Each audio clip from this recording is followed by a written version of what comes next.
Welcome back to Mythic Tarantino, where we analyze Quentin Tarantino's films in order from a mythological perspective. I'm John, and this is my brother Nick. Hello. We're going to be reviewing Pulp Fiction today, and I think the best place to start off is with a quote from the movie. Nick, do you want to give us a quote? Yeah. We're gonna go with the one of the more overplayed quotes in the movie, but overplayed for a reason because it is kind of rad. So And this would be and important to the story, and important important to to the the story. themes of this. Yeah. The path of the righteous man is beset on all sides by the iniquities and the tyranny of evil men. Blessed is he who, in the name of the good will, shepherds the weak through the valley of darkness, for he is truly his brother's keeper and a finder of lost children. And I will strike down upon thee with great vengeance and furious anger those who attempt to poison and destroy my brothers. And you will know my name is the Lord when I lay my vengeance upon you. What? Yeah, Uh, so let's get into the movie. all right. So, Nick, are you the righteous man, the tyranny of evil men, or the shepherd? I don't believe any of these people are shepherds. Uh, Okay, get into that. But I feel like this is an interesting movie because, which is rare in a Tarantino movie, they learn, they some of them evolve, right? yeah, like several of the people aren't the same people that they are at the beginning of the movie as at the end. Exactly. They Yeah. actually have arcs. Yeah. So I think the very first scene of the movie is kind of the initial bookend.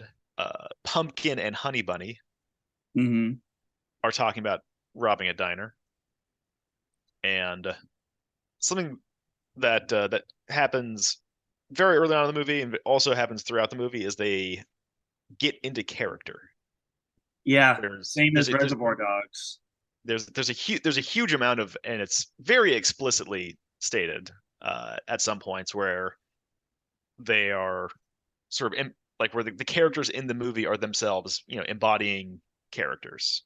So they're at the beginning, they're this kind of like sweet, very loving couple that once they're in, you know, robbery mode, flips a switch and they're instantly violent jerks. Yeah, and Jules and Vincent are friends and they're just chatting and they get into character. Yeah, they actually use the phrase "let's get into character." Exactly. So there's this sort of constant putting on airs from almost all the characters in the story.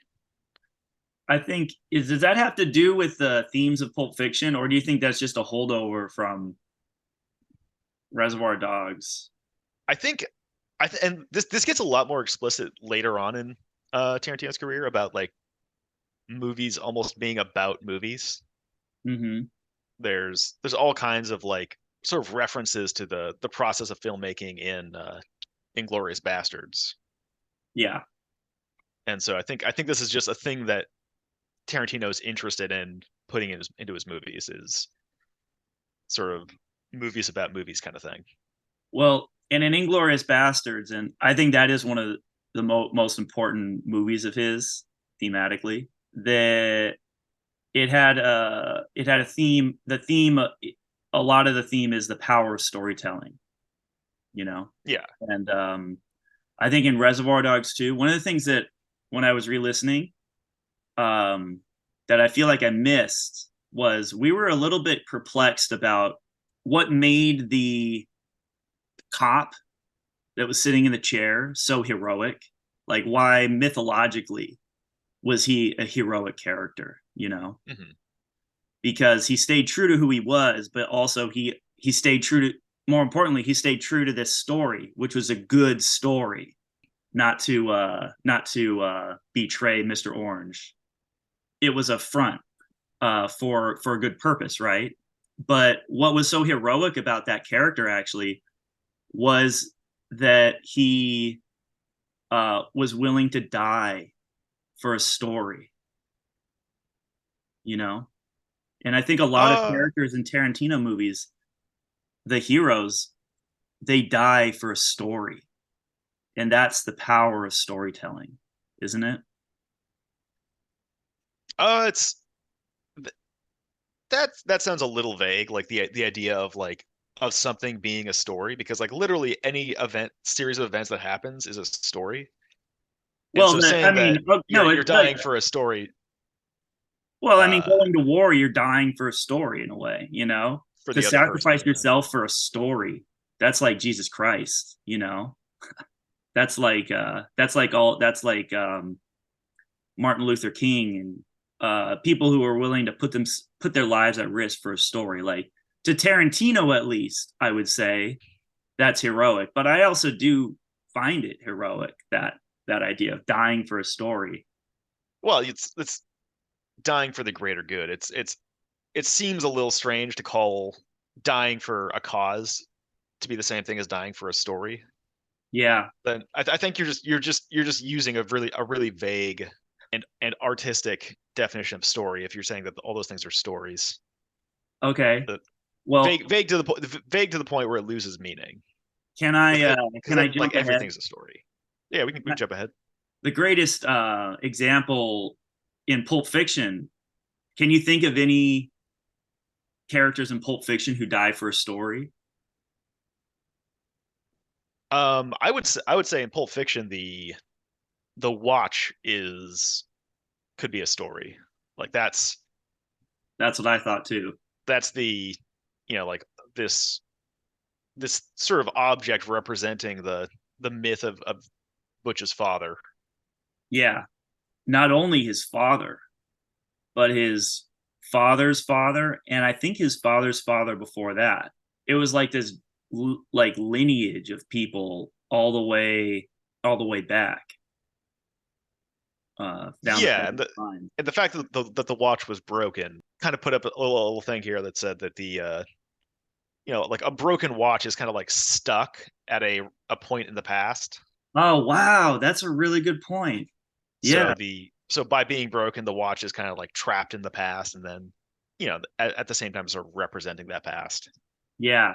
Setting your story as a continuum of the past gives it a lot of credence, doesn't it?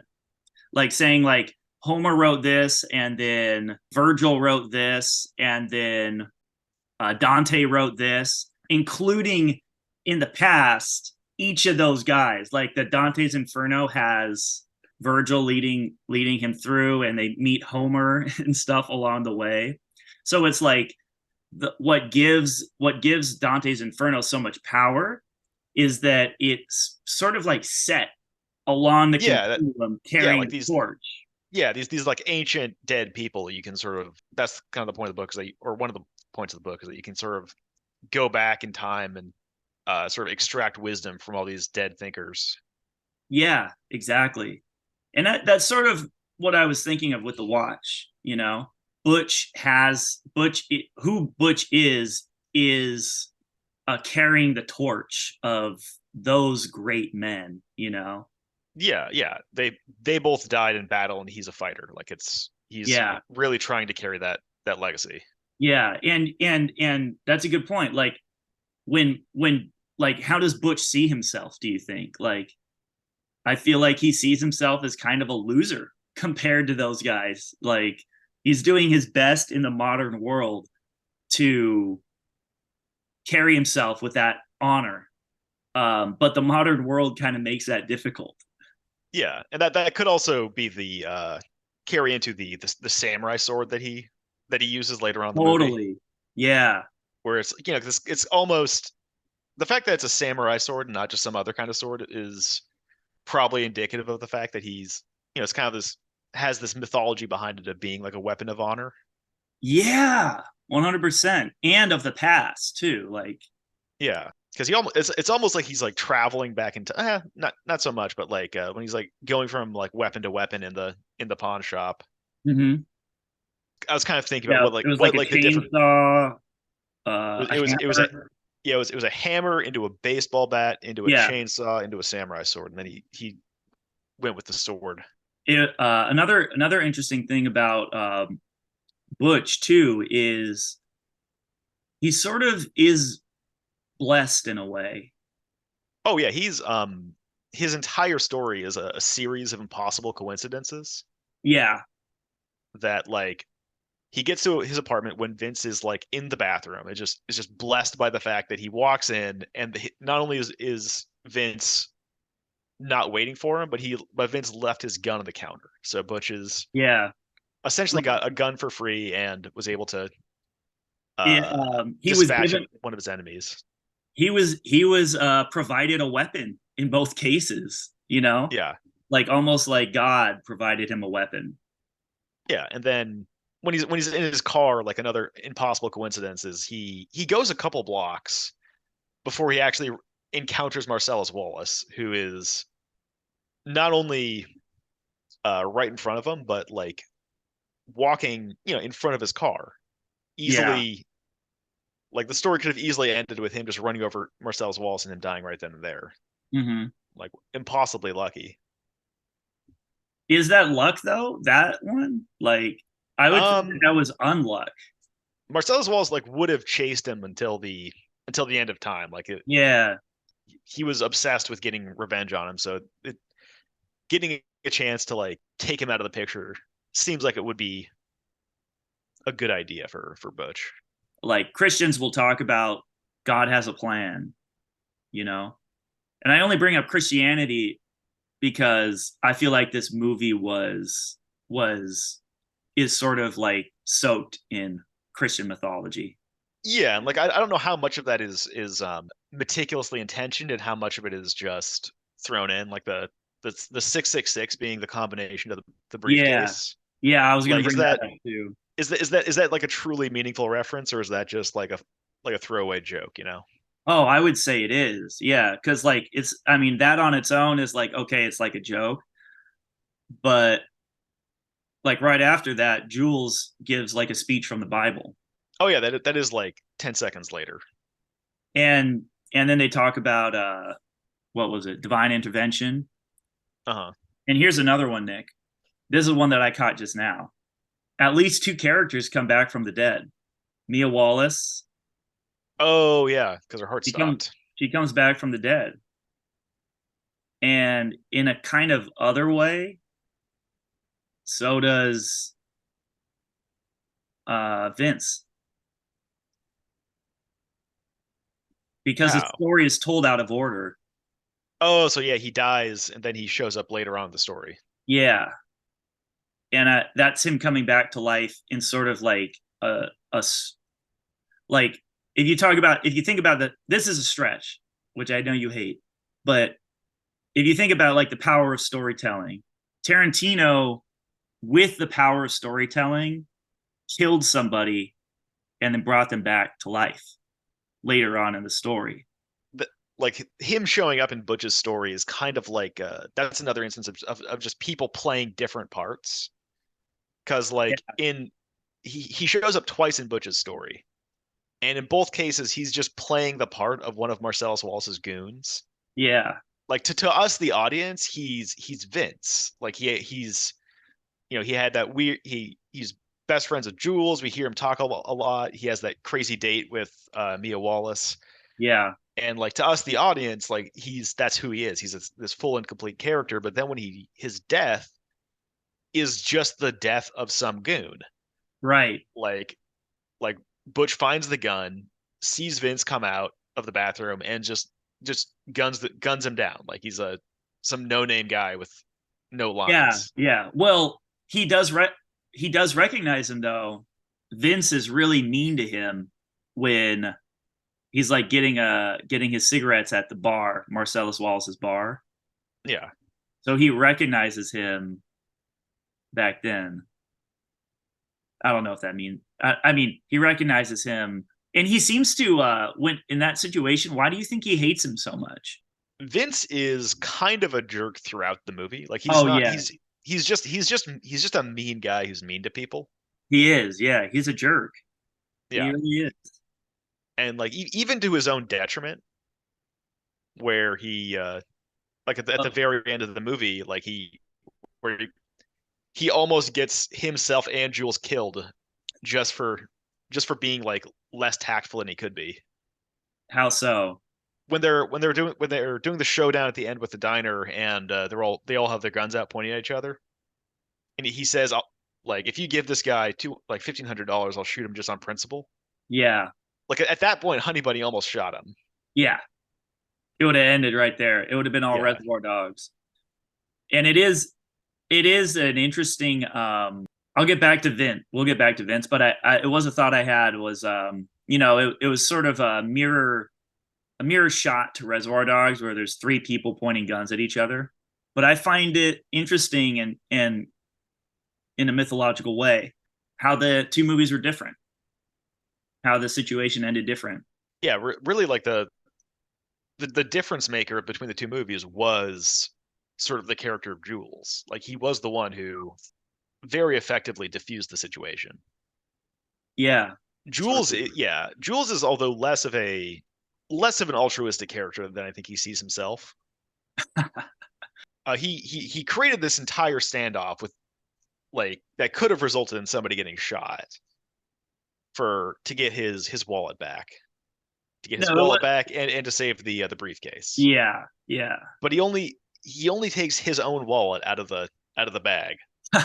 There's a whole diner full of people that just got robbed, and he just takes his own wallet back and says, "Here, you can Yeah, have the rest." baby steps. Yeah, it's so let's go to Yeah. the Vincent and Jules scene right after the initial bookend when Vincent and Jules are on the car ride to that hotel with the three guys. Oh yeah. Oh yeah. Yeah. Yeah. Okay. Yeah. So at the very beginning. Yeah, yeah. We have like that's one of the most dramatic cases of people like swapping in and out of character. Hmm. The Vincent is I don't know what to make of Vincent and his trip to Amsterdam Yeah. because all he seems to have talked about, like all of his experiences in Amsterdam Yeah. were related to weed, beer, and hamburgers. Yeah. Well, I do think that that is the point. You know, he's a. There's a few characters in the movie like this. I feel like Butch's girlfriend is another one where like she was just talking about like blueberry pancakes and like how she wants like a tummy and she's just looking at herself in the mirror and meanwhile she like misses the most important thing, which is the Yeah, watch that he like specifically reminded her of. And then she just these people are sort of like in Reservoir Dogs, like these people are have no moral compass or like or they live very superficial, meaningless lives, you know. yeah, yeah. And like I actually I had to like rewind when he said that he'd lived in Amsterdam for 3 years. Oh shit! I It didn't was even catch that, yeah, yeah. It and wasn't that's a all he trip to got. Amsterdam. Yeah, like he lived in the country for 3 years, Yeah, where and the Anne Frank Museum is, and a lot of culture, and all that all he that he got was picked up. weed, beer, and hamburgers. Yeah, and honestly, I feel like that's why he doesn't survive. Is just because he's too superficial. His life has no meaning, so he might as well be dead. Like he's just sort of like floating around, doing heroin, doing whatever pleases him. You know? Like it's very strange, like how detached these guys are from what they're doing, and that could just be a the fact that this is a gangster movie and these are gangsters, Yeah, and if you want to make people seem badass, you just have them be super casual about murder. yeah. Well, and it's a job too. Like we forget, like in most movies, it's like every second of every day, like gangsters are like thinking about their job. Whereas, like if I were a gangster, I would dissociate what I was doing from. Yeah, and like the intensity of the dissociation is actually pretty. It's played for comedy, I believe, Yeah, where like they are like he's talking about like the intense emotions involved with giving someone a foot massage while on his way to end multiple human lives. yeah, exactly. It's yeah. But the foot massage thing, I think, was meaningful too. It was thematic. It on the surface it seems frivolous, but deep down, what he's really talking about is like, is it meaningful or is it not meaningful? Like a foot massage, you're not doing anything, overtly sexual. That, Uh, that meaning can be imparted onto a frivolous activity, is what you're trying to. exactly, yeah, Yeah, and I'm wondering if like the whole foot massage incident like could also be related to the pilot, the the big event that turned into nothing. exactly. I thought the same thing. I thought the same Yeah. thing. Like, yeah, say more. So yeah, like especially like just the line like, oh, they film a pilot and the good ones become shows and the bad ones become nothing. Yeah, by the people who decide what shows get made into shows. You know, Yeah. I also think that there is a Christian element to that too. The people who decide what becomes a show. There's a Oh, there's, it's like there's like an act of like divine judgment. Like divine judgment, exactly, and they just had a divine judgment or they will have a divine judgment acted upon them. And just to bring up a very small detail too, when Marcellus Wallace finds out about Butch betraying him, there's a certain object highlighted in the background, which makes sense being there because they're in a boxing arena. It's a scale. oh, There, watch it he's gonna be back. weighed and measured. Yeah. Yeah, there's a scale with a bright light hitting it, and it's like, to me it was like, okay, that is meaningful, that is symbolic, you know and the whole movie is sort of about who survives the scales of justice, in a way, and the people that die and the people that live. I think there's real intentionality to it. If you think about who lives and who dies and who should have died, there is Yeah. sort Yeah. of, there is a sort of who gets chosen for the pilot. Yeah. Yeah. Yeah. It's just who gets to be a show? The great pilot, the great studio executive in the sky. Yeah. All right. So then the kind of like moving on to the like later on in that vignette, they're they get into character. They go in. They really fuck with these guys. Yeah, Really like they're gonna kill them, but yeah, they know they're gonna kill them. Yeah. they know they're gonna kill them, but they just really, really, really want to fuck with them first. What is the purpose of all this pageantry? What is it? I don't know, actually. I think it's like there is this motif of enjoying vengeance. Mm. Because the quote that I was going to do at the beginning was I think that Give it. Vince Wait, says wait. Give it where a give it a performance though. Give it a heavy yeah performance. where Vince is telling the story about this about a some random stranger keying his car, and he's so mad about it, and especially mad that he couldn't catch the guy. And he says it would have been worth him doing it if I could have caught him doing it. And Yeah. I think that's kind of the thesis, or at least a thesis of the movie is that being wronged is almost worth it because the vengeance gives so much catharsis. Mm. And Marcellus Wallace as a character, I think he's Marcellus Wallace kind of like looms over the entire movie. He's He a large does. part of every storyline. Is almost exclusively motivated by vengeance. The story about him throwing Tony Rocky Horror off Yeah. of a building because he touched Mia Wallace's feet. Yeah. There's Do you think the that? Do you think, because that's disputed later on by Mia Wallace? Like, but it's what do still you like think really happened? yeah. And even if that didn't like technically happen, it's still like it's still in the movie. Yeah. It's still a case of Marcellus Wallace sort of wreaking vengeance upon someone. It fits the character. Yeah, the briefcase thieves. He sends Vincent and Jules to knowing who the kind of guys those are, Yeah. possibly with the explicit instructions of making the thieves suffer before they die. I wouldn't doubt it. I wouldn't doubt it. Like, I don't even think that it's who Jules and Vincent are either. I think that it actually does leave lend credence to the story about Tony Rocky Horror. The fact that like they could have just gone in. These guys, I'm not sure exactly what happened, but like these guys had the briefcase longer than they should have, or they didn't want to give it back, and they could have just taken it back. They didn't need to Yeah, kill them they didn't need to kill them, and they also didn't need to like put the fear of God into these guys for like 15 whole beforehand. minutes before Yeah, shooting them.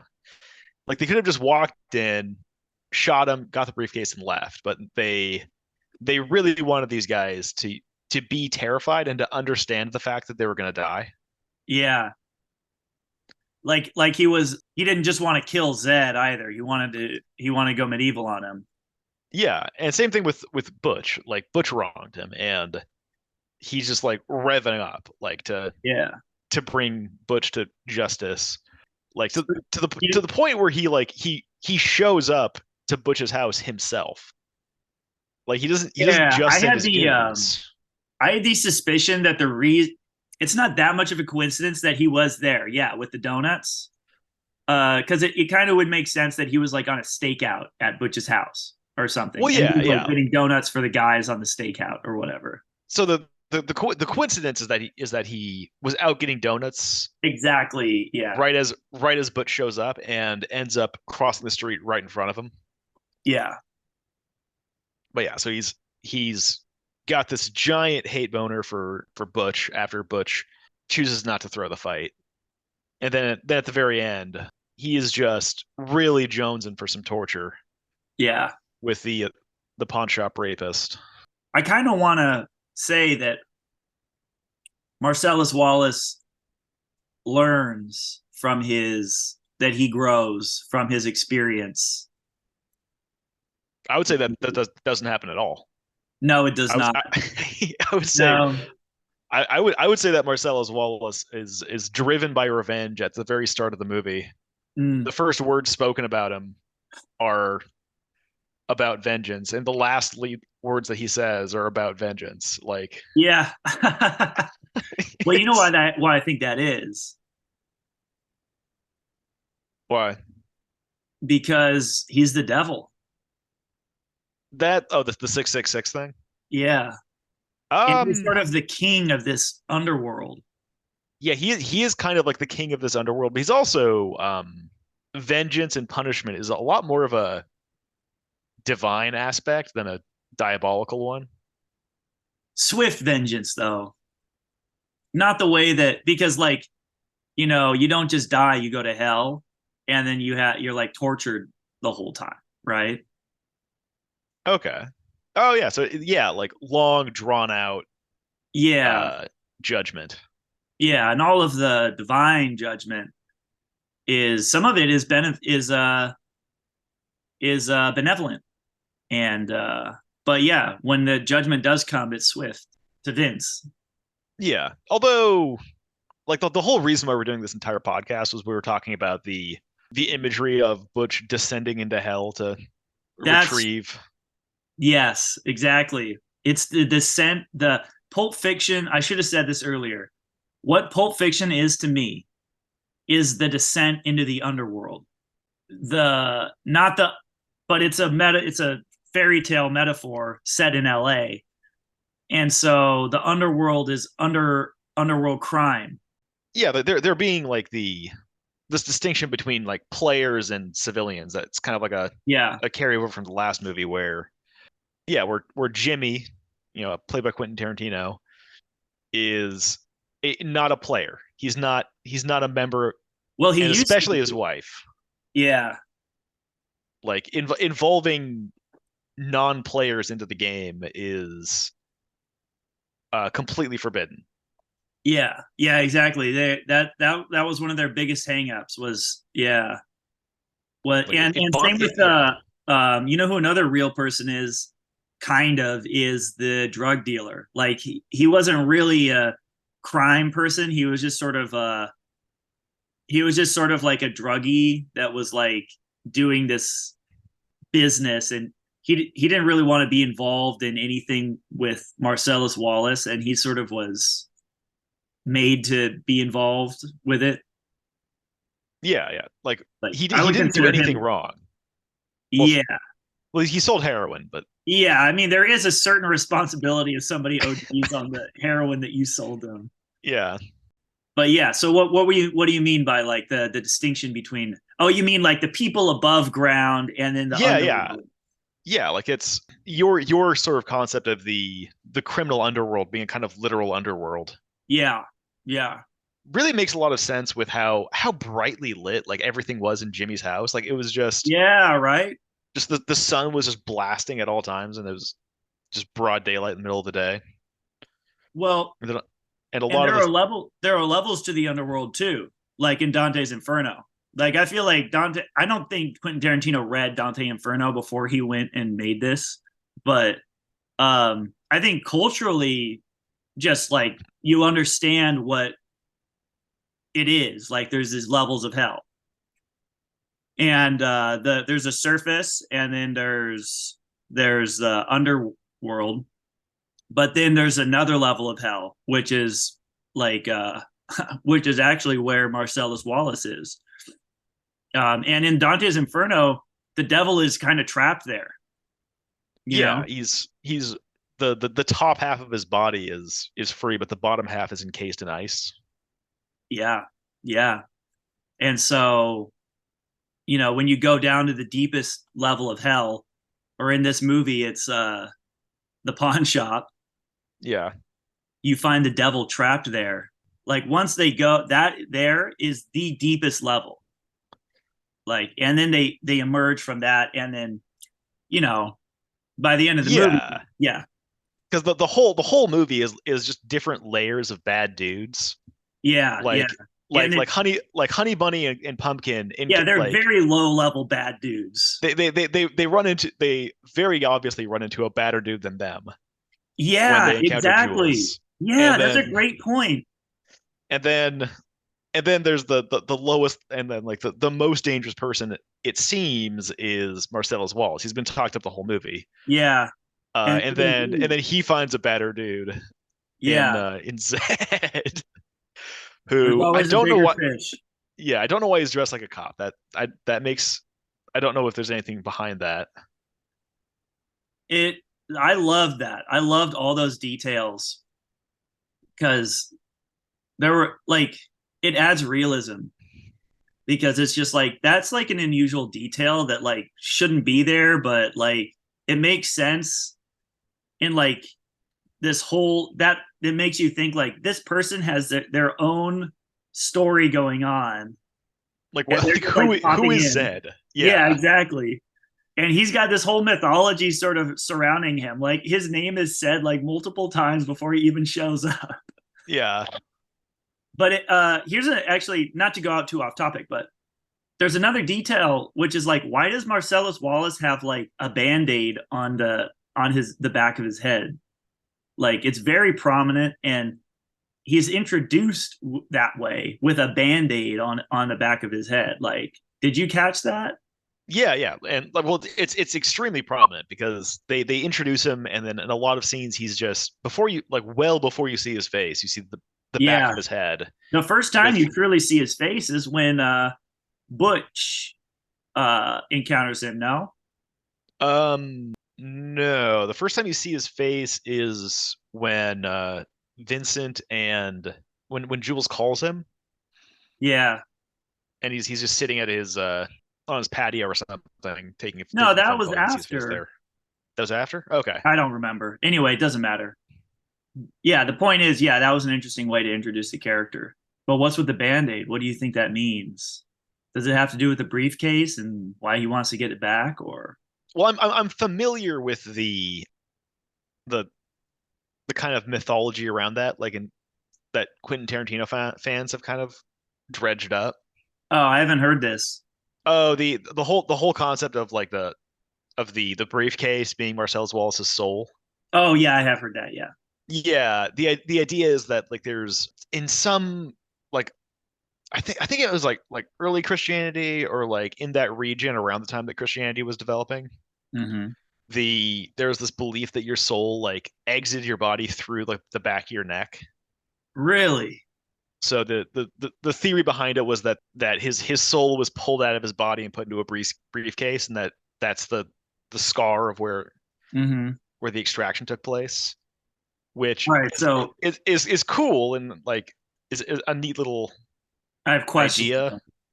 But I don't think that's really a I don't think that's worthy of real consideration. First of all, why would he lend it to this group of college kids? Yeah, that's weird. Second of all, why would Tim Roth know what it is? Yeah, it makes a lot more sense if it's just diamonds. Yeah, It's or whatever. yeah, if it's just Oh like yeah, the some diamond heist. yeah. But I think the briefcase itself is I prefer it as a pure MacGuffin. I prefer the Simple. idea that its contents are mysterious and Yeah, not a specific thing. Like I if it's would if it's say it's more important than that, though. Like the contents doesn't matter, but what it represents is important. but also like the idea of the briefcase being nothing. I kind of like that idea Hmm. to have like it just being like a fig leaf of an excuse to seek revenge on someone. Yeah, It's like why are we like like you're chasing someone down, torturing them and killing them, and you're like, why am I doing this in the first place? You yeah. know, Well, what do you think it? So you brought up revenge. What do you think is he's saying with revenge? I think he's saying that the catharsis of revenge Oh yeah, can that's right. Yeah. can outweigh the actual wrong that was done to you. Hmm. Like I think that's what the whole movie's about. I think it's not it doesn't come up in every story, but like that it happens enough times where people are just really jonesing on revenge Yeah. that So you're uh saying revenge is a good thing? not that that's a good thing, but that like the high Mhm. the high that you get off of revenge is something that people can get addicted to. Well, here's one. What do you think is the difference between revenge and justice? Because the same thing can be done. You know, you can kill somebody else for revenge, or you can kill somebody else for justice. Either way, the guy's dead for something that he did. What's the I think difference? I think I think it would be the enjoyment of it. I think that's the So justice, yeah, it's like in do you remember Hateful Eight? I didn't watch that. Oh wow, okay, well we're gonna get to it. Yeah, that's it's the only one that I haven't seen yet. So that Oh, it's one of my favorites okay. in terms of just pure enjoyment. But there's a really good speech in that about frontiers justice, and what makes justice justice is the fact that it's dispassionate. Yeah, like And they none actually of have the speech is about the difference between justice and revenge.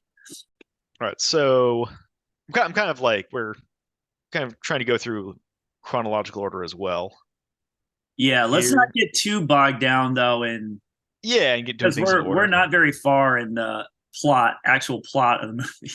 Yeah, so far we're like what 15 minutes in. Yeah, Yeah. exactly.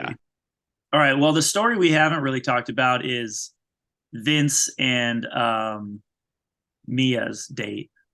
Mhm. Although before we move on to that, I would like to Oh bring up yeah. a cute little bit of foreshadowing when Jules is sort of talking up the guys in the hotel Hmm. where yeah, where he's putting the fear of God into them, and he's like, "Why are you trying to fuck Marcellus Wallace? Marcellus Oh, Wallace doesn't like to be fucked by anyone but Mrs. Wallace." And It's that's true. Yeah. that might be like a little bit of foreshadowing of his time in the rapist pawn shop. It didn't look like he was liking that. So Yeah, it was true. didn't seem particularly happy. And okay, so the date. Every character that he talks to about it, like really plays up the real sense of danger that he's in. Yeah. Like more, it seems everyone is more afraid for his well-being for this date that he's going to go on than for all of the murderous gangster stuff that he does. Yeah. Well, you know what's interesting too, I just thought of is, so we were talking about Marcellus Wallace hands over his soul to these kind of people. Hmm. He has trust in them.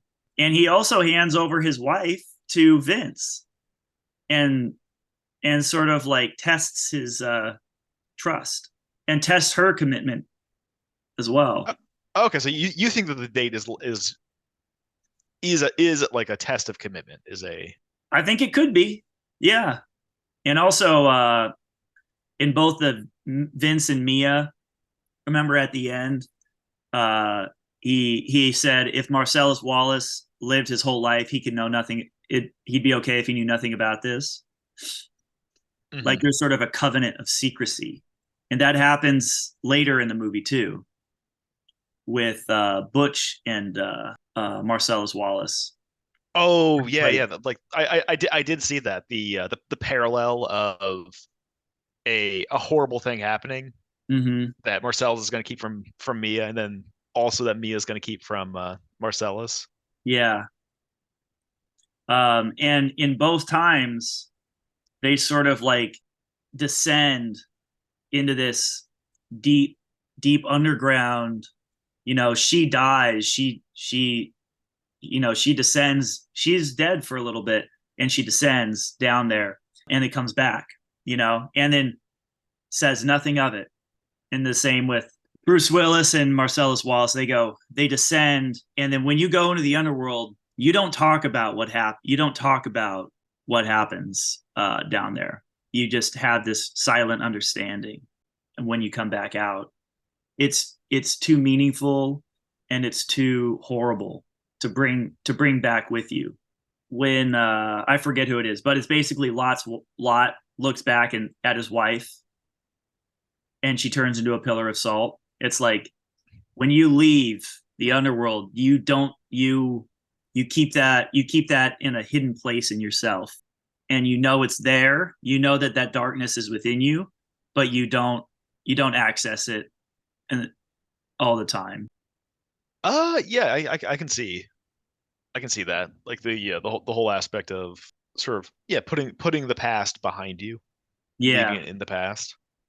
yeah, The date is super weird. It's I kind of think of it as the outlier of all the storylines yeah. because it's the only one Huh. that really involves Mia Wallace, and it's also the least violent. It gets there. It gets there. Yeah, It's there's a probably the stabbing. most cringy scene of all of them. Yeah, when especially like when like after she revives and she's like running around with the needle still in her chest. Yeah. But the Jackrabbit Slims as a location Mhm. is just incredibly surreal. Yeah, it is. Like it does feel like a dream. Yeah. Like it's like they're going to this diner and their waiter is Buddy Holly. It's like, oh look, there's Marilyn Monroe over there. Yeah. They're almost going back in time. It, Yeah, it, it was another thought I had about Reservoir Dogs too. Like, remember at the end, it was sort of like an open question at the end. We didn't really have a good answer for why the '70s music. You know, yeah. why was the '70s music? Why '70s music? Why was it used as such an important sort of theme throughout a motif throughout the movie?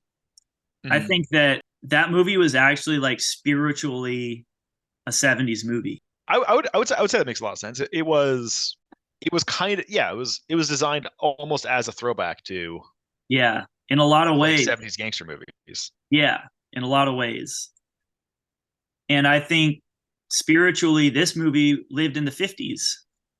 There was a Jackrabbit Slim's place. There was, you know, all the it was mostly 50s music. Oh yeah, There were the rear projection backgrounds when they were driving and stuff was like from the 50s. Like that's what 50s movies looks like. People were like in restaurants and diners all the time, like, and it sort of also goes back to the idea of like folk tales and well Butch's that Watch. yeah, so like that actually does harken back to like the actual title of the movie, Pulp Yeah, Fiction. But these yeah, are these are kind of like modern folk tales of yeah. They are. Well, these. they're updated folk tales for a modern setting.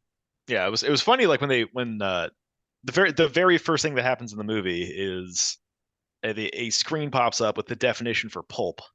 Yeah, There's of the two definitions, the one that they showed first was a soft, moist mass of shapeless matter. Like, yeah. and then they showed like, oh, a magazine or book containing lurid subject matter. Well, I think Uh, that here's some more Christian mythology or Jewish mythology. And actually, it's like ancient Near East too. Like, talking uh, about like the golem. yeah, exactly. Like, but so in like Mesopotamian stuff, the all the buildings are just made out of clay. Everything is made out of clay there. Like they literally take the clay out of the river, and then their entire society is built on it. And they have the writings that they do in the mud brick tablets. Hmm. Everything is clay there. Their whole worldview is like the whole world is just sort of built up out of this shapeless clay and formed and molded. And so it Hmm. doesn't take long for them to sort of like start having these beliefs of like maybe we're people are just clay and we're just shapeless matter molded by God or the gods into who we are. I I kind Also, of interpret also, it. also, I was reminded of Marvin. Oh yeah, yeah, Marvin returns to shapeless gooey matter. yeah. I kind of view the shapeless mass being like the story itself, Oh yeah, good point. because it is kind of just like a bunch of stuff that kind of just happens in the movie. Yeah, Like there's and then it becomes meaningful over the course of it. Yeah, it becomes meaningful over the course of it, but like none of these events are really all that related to each other. Yeah, So I feel except like that that, they're in this world, this underworld. Like they're yeah, this people moving in this underworld and sort of navigating it. yeah, and I think the point of that definition is given at the very beginning of the movie is to sort of show that, oh, this, all these events are just a shapeless mass Hmm.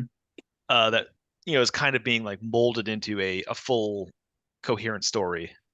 Yeah, Let's yeah, see. that makes a lot of sense. It does feel that way, and they all sort of like each of the stories are almost sort of like grasping for each other in a way. Like any other notes? I was trying to like make something out of the heroin versus cocaine thing, Oh yeah, me too. where like it seemed like the heroin was for Vince, and there was some kind of like, Well, no, it's like what you were saying earlier. I feel like it fits exactly your point. Like cocaine is like, ooh, I'm bad. I'm a bad girl. I'm doing cocaine and I'm powdering my nose. yeah, And then Vince is like on another level with it. He's like, I'm getting my heroin fix, and I'm deeper in than you are. yeah, like It's a that's harder that, drug. yeah, like the sort of like the more the harder drug, the more like corruptive element. She's like trying to like, like she's having experience that was too much for her, and it essentially killed Yeah. her. Yeah. You are right. Like, why is she this she's kind of sort of like a cool chick, Hmm. and she kind of feels like she kind of feels cool, like being in this underworld and around all these dangerous people and being able to like, because it seems like she truly does want to be cool. Like she sees herself as someone that's super cool, you And know? she does run circles around Vince. She's in the driver's seat of every conversation they have up Yeah, until the overdose. yeah. But it's like deep down, I don't think she is. She just thinks it's cool to be around these gangsters. But once she actually sort of gets a real taste of it, it's a little too much. And she sort of doesn't believe that story either of what Marcellus Wallace does. But Yeah, I'm actually throughout our conversation, I'm actually more convinced that he does he actually, did do that. yeah, not kill him, but yeah, overreact. I think it's good evidence sending two people to kill those people that have the briefcase instead of just taking it, and the way he reacts to Bruce Willis, I do think, and then she sort of like laughs it off, like she doesn't believe it. She really doesn't understand the kind of like evil and power that these men that she's surrounded with actually have. And maybe that was the whole point of sending Vince to go on a date with her, which is it's a really weird thing to do to like. But that could have been like the reason why he sent Vince to go on a date with her is because kind of show her what the world is like a little like what his world is like a little bit by being like this is one of the guys. These are the people that I Yeah, interact with. yeah. I'm just gonna check real quick if I have any other notes about But the date. the date. Oh, he crashes his car. Oh yeah, that he loves so much. Yeah, that he's going on and on about like how scratching the car was this horrible experience for him. But then when it comes to possibly pissing off Marcellus Wallace, he just crashes it into a tree. And he doesn't care at all. Just not even the slightest care. Yeah, Yeah. he found her heart. I guess, I guess like that's And he didn't know he. where it was. Yeah, yeah. Like this seems like really Yeah. goofy observation, but like he does in fact find his way into her heart. Aw. In a very in a very literal sense. Yeah. And I don't know if that means anything, but it's just the imagery around that's kind of funny. And then there's the joke, which is just another case of a big thing turning out to be nothing, making a big deal of something that doesn't mean much. They Yeah. made a big deal about the joke. Yeah. Oh yeah, the joke. Yeah. Well, okay, so this, if you're gonna go into the symbolism of the joke, you think there's three main characters in the story, right? Bruce Willis, Vince Vega. There's three stories that happen. There's the Bonnie situation, the Marcellus wife date, and the Bruce Willis story. I've got Pumpkin and Honey Bunny as their own storyline. Uh, sure, but It does fold into the shot Marvin in the head story. yeah, I think so. So out of those three stories, who gets squished and needs to catch up? You know what I mean? Uh, Or like, or you could see it as this: the one who is slow is squished and transforms into a higher form, which is catch up. nah, nah, not. I'm not with. I'm not. All I'm right, not. I'm not going where you're going with that one. That seems.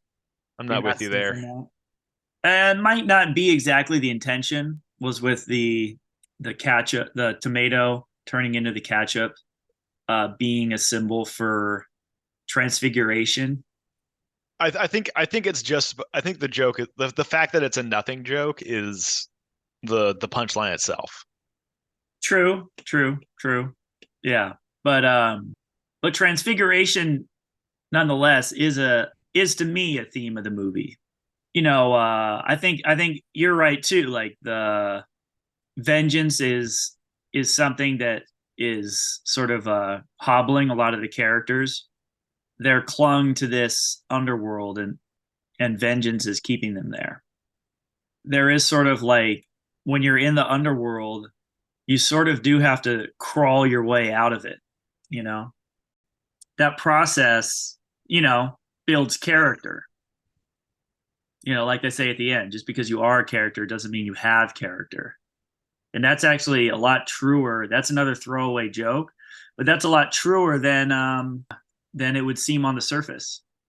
I do think that there is a full, there is a full story here where these characters they are in the underworld.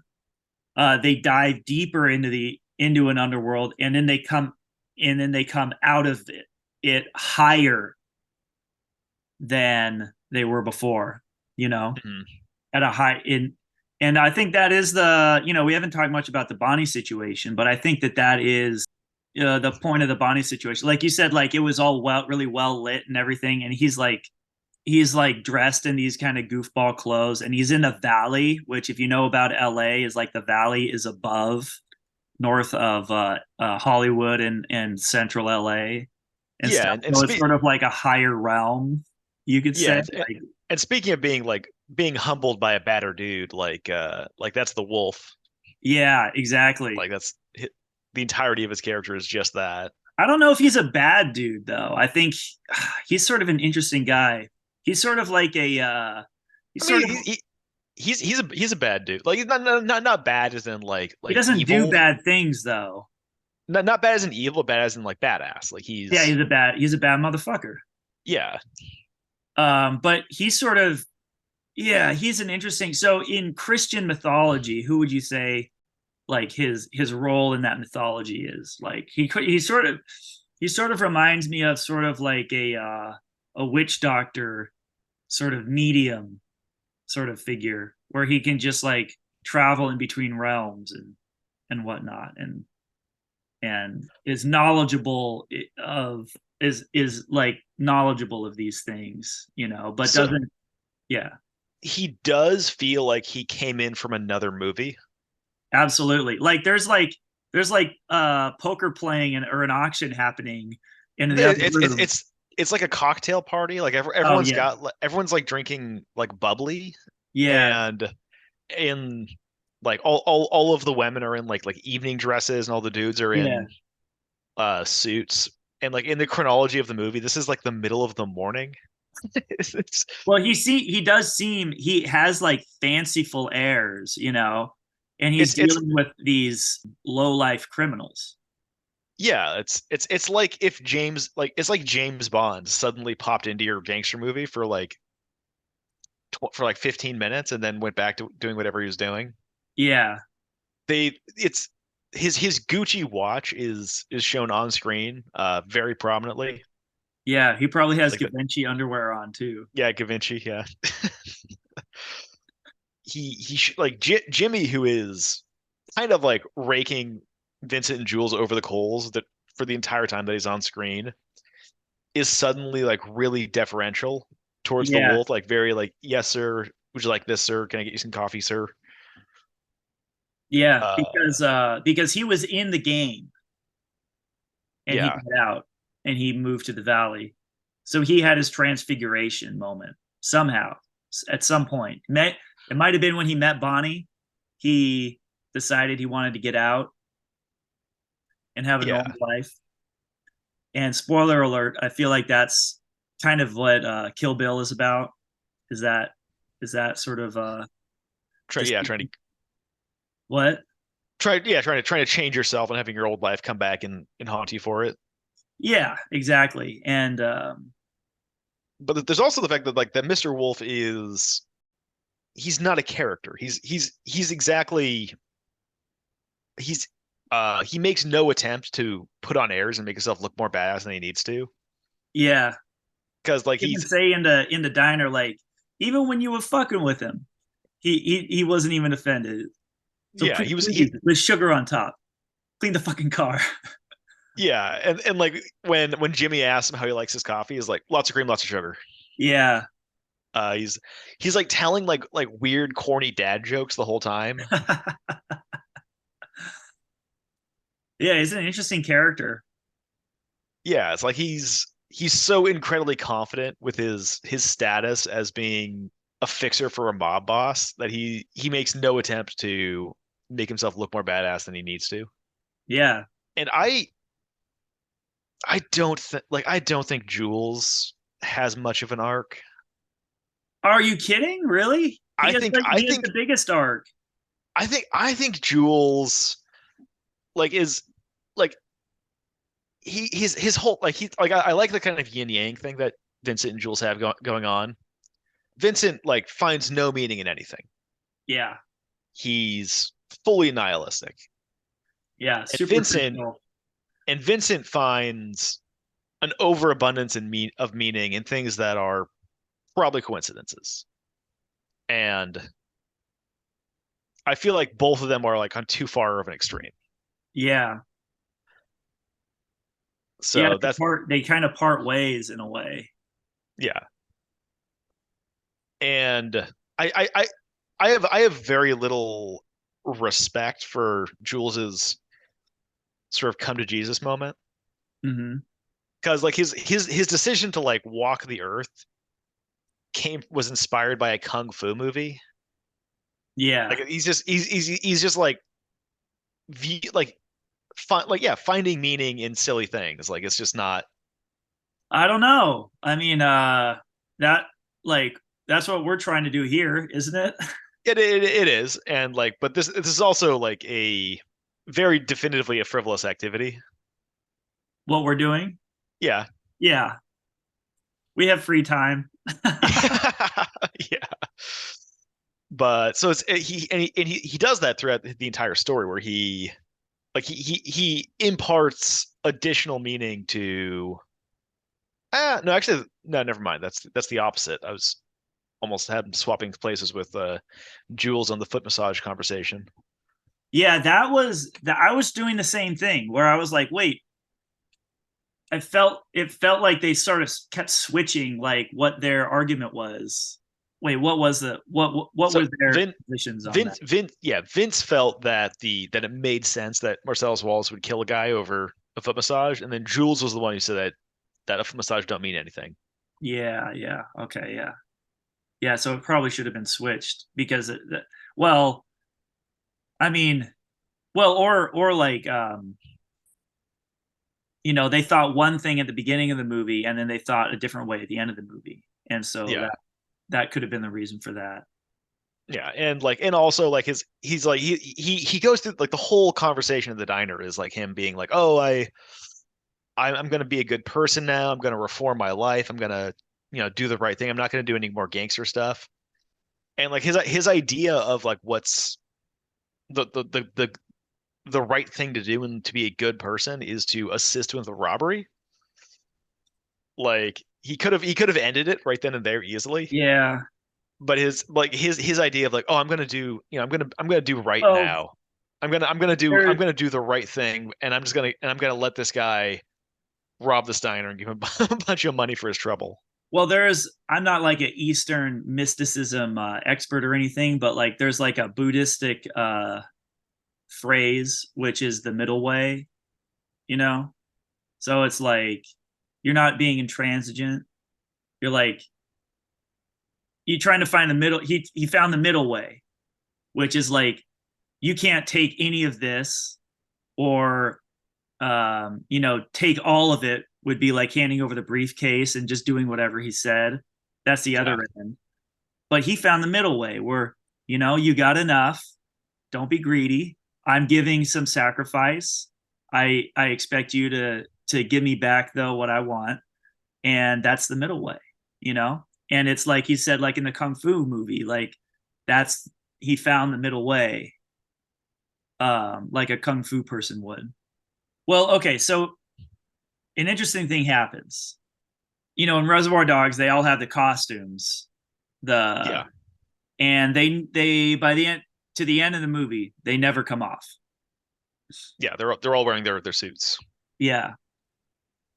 In this movie, they uh their costumes are transformed, They actually so they went to the underworld, they came back up. Now they're in the valley, a higher realm, and then they get like dad outfits and stuff.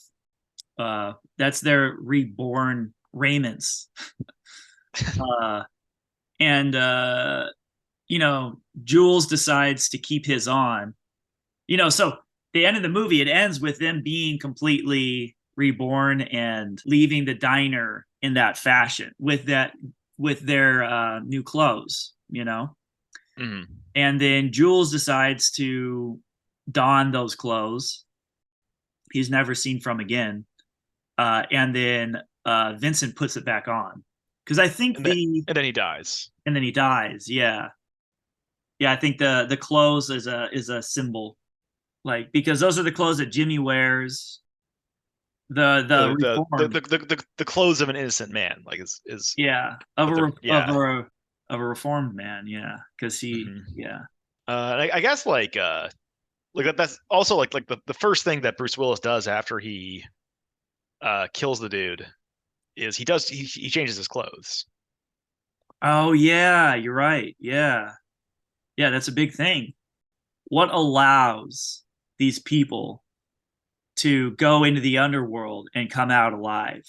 What what do you need to have within you? Jules is the keeper of the briefcase. He's holding on to it. And he also has this Bible quote that he has in his head memorized, and he holds on to it. And he even says, like, at first he did it for superficial reasons, like it's cool. And then later on, he understands it. So it was this frivolous thing, and then it became meaningful. And Marcellus Wallace, his what keeps him, his authenticity and his true nature is encapsulated, is held onto inside this briefcase, and that's what keeps him through the underworld. And then with Bruce Willis, what allows him to power through the underworld is this symbol of the watch. you know is very important and meaningful to him, and he holds on to that through his journey through the underworld, and he comes out on top. And Vincent doesn't have anything. He doesn't have Uh, anything true to hold on to. yeah, like the that is pretty clear that Vince doesn't really believe in anything. That Yeah, is the that gets brought up like multiple times. yeah. With Bruce Willis when the cab driver like was asking about his name, like asking Oh about yeah, what does it feel like to kill a man? Like he yeah, says, I don't feel any way about it. yeah. And then when she asks him like, oh, what about like what's your name mean? He's like, I'm American. Our names don't mean shit. Exactly. Yeah, So like he's so in terms of like not finding meaning, that does seem to be a lot of Bruce Willis's character. yeah. Like he is a jerk too. Like he's a jerk to his girlfriend. Like he's a jerk for doing what he did. Yeah, He's a jerk for a lot of it, but even though he's a jerk, like Vincent is a jerk that doesn't believe in anything, so he's irredeemable. But Bruce Willis is a jerk, but he does believe. He has this really humanistic thing that he's holding on to, and it keeps him from being completely severed from himself. yeah, which is why he goes into the basement to rescue his enemy. Exactly. Yeah. Vincent would not do that. All right. Well, how do we end this, Nick? Um, Catch up.